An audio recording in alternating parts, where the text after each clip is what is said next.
Hey mga besh! Kamusta? Ay nako, ang tagal ko din bago nakapag-vlog. Ngayon na lang ulit, halos 2 linggo yata, no? Kung di ako nagkakamali.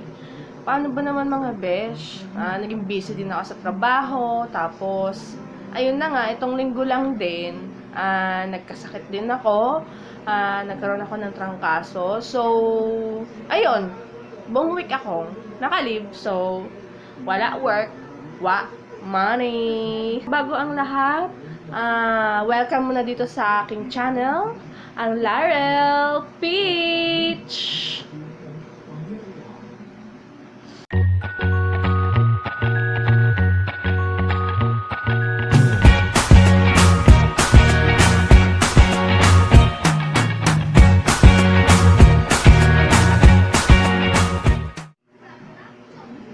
So, yun na nga mga besh. As what I have said earlier, dito lang ako sa bahay. So, medyo nakaka-boring, syempre. Dahil may sakit. At ang plano ko kasi talaga sana, Wednesday this week, papasok na ako sa work. So, nagpa-check up ako mga Tuesday sa aking doctor. So, ang sabi niya, in-advise niya na in-extend niya yung pahinga ko ng 3 days. So, sabi ko nga sa kanya kung pwede na ako pumasok ng Wednesday dahil medyo kaya ko naman na. So, hindi niya pa rin ako pinayagan. Extend ko na lang daw hanggang Friday. Since, dito kasi ay ano naman yata yun, no? Holiday naman yung Friday. Pero, kahit ganun, may pasok pa rin kami nun. So, sayang din ang kikitain. Alam mo na, mahirap ang buhay ngayon. Madaming mga gastusin tayo, mga beshi. So, ayun na nga. Share ko sa inyo yung naging naramdaman ko. Kasi yung ubo ko na yun, medyo matagal na din siya. So, parang it last 3 weeks na din siya. So, parang 3 weeks na din ako naghihirap dun sa ubo ko na yun. So, nung pumapasok-pasok pa ako sa office, minsan may time na ako kasi minsan nagka-cashiering ako. Though, ang trabaho ko talaga mostly ay sa office dahil wala lang kaming cashier. So, nag-relieve lang ako. So, may time talaga na grabe yung ubo ko. Nafe-feel ko na umaatake siya kapag nasa cashiering ako. Pero, siguro naramdaman ko yon mga, twice. Sa loob ng 3 linggo na inuubo-ubo ako, naramdaman ko siya ng twice lang. Talagang grabe, sobrang kati niya. Tapos, alam mo yung ubo ka ng ubo, halos hindi ka na makahingay, nahabol mo yung hininga mo, kaya ganun siya. Sobrang kati niya talaga.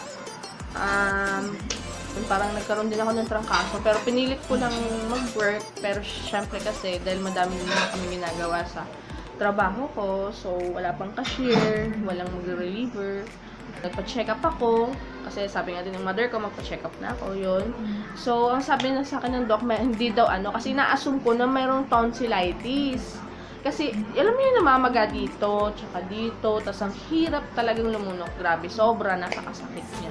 So, tapos, alam mo yung dry cough, ubo ka ng ubo, na wala ka namang nilalabas na plema, so napakahirap nun, besh. So, ayun, sabi ng doc, meron daw akong pharyngitis. Parang, same din siya sa tonsillitis, pero, pareho nang nararamdaman, pero sobrang magkaiba, kasi yung akin daw parang allergy.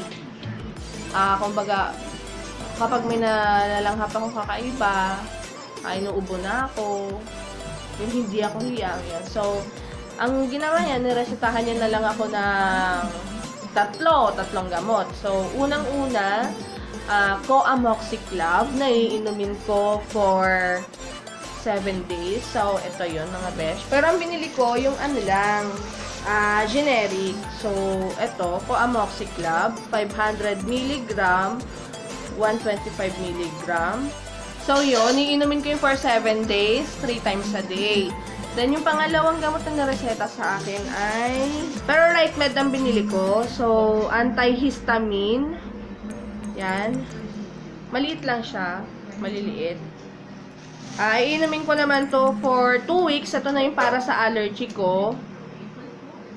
Once a day lang naman siya bago matulog. So, parang sinishare ko na lang din sa inyo mga besh yung idea kung sakaling makaramdam kayo ng ganito. Katulad sa akin. At saka yung pangatlo is yung pang-spray daw dito sa ilong. Para mawala na yung allergy. Ito yung bali kasama ng antihistamine. Pareho silang para sa allergy. So, dapat magkasama sila. Kaso hindi ko na binili dahil sobrang mahal mga besh. Nasa 900 siya. So, lagot ako sa doc ko nun. Pero, hayaan mo siya dyan. Pero mas maganda talaga kung mabibili mo din siguro yun. Lalo na kung hiyang ka dun sa mga gamot na nireseta sa'yo na o ay reseta sa'yo ng doc mo. So, yun naman daw ay spray yun after bath. Sorry, yan, inuubo na ako. After bath, then, 2 spray. Tapos, bago din nata matulog, spray din. Yun lang. Bali, parang gagamitin mo siya twice a day. So, ito yung nireseta sa akin ng doc. So, medyo baliktad. Hindi lang medyo baliktad talaga. Yan. So, pero mga besh, syempre, kapag nagkaroon kayo ng ganito katulad sa akin, mas maigi pa din na magpa-check up kayo sa doc nyo kasi hindi nyo alam, hindi nyo madidistinguish kung pharyngitis nga yun o di kaya naman ay tonsillitis. So, syempre, better seek the advice of your doctor din para maresetahan talaga kayo ng tama kung ano, yung pwede sa inyong gamot at hihiyang kayo. Kasi in my case din, sinabi ko sa doc ko na baka mamaya pregnant ako kasi almost 3 months na rin ako hindi nagkakaroon. To be wise din, lagi na lang generic yung bibili niyo. Dahil maganda din naman yun, wala din naman siguro pinagkaiba sa mga branded yun. Yun nga lang siguro,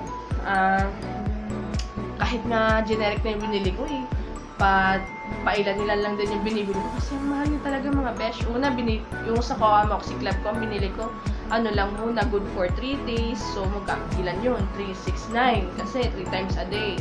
So, umabot na rin yun ng kasi 40 pesos ang isa kapag branded. Pero kapag hindi branded, mga nasa around 30 pesos, ganyan siya, besh.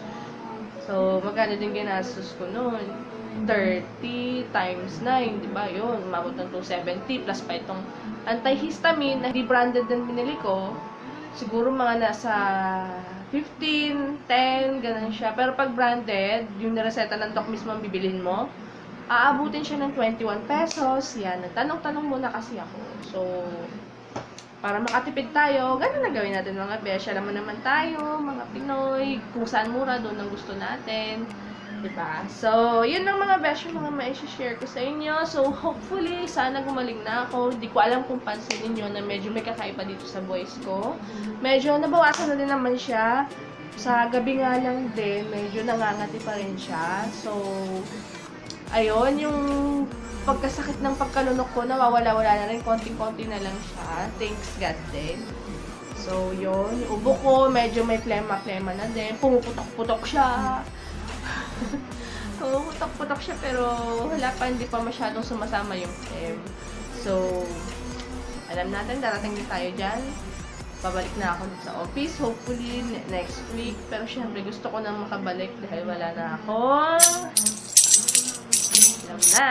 So, mga besh, take care of your health always. So, kumain lagi ng mga healthy foods, maintain your diet, please do the exercise. Dahil ako hindi ko nagagawa ang mga yan through work, at dito pagkagaling sa work, pahinga na, yun. So, mga besh, thank you for watching my vlog sa pagtsatsaga. At sana po patuloy niyo suportahan ang aking vlog. And please, don't forget to click the subscribe button kung saan man dito yan. At saka pakiclick na rin yung notification bell para lagi kayo updated pag meron akong mga bagong vlogs na i-upload. So, stay tuned mga guys. Bye! Sa next meeting na lang ulit.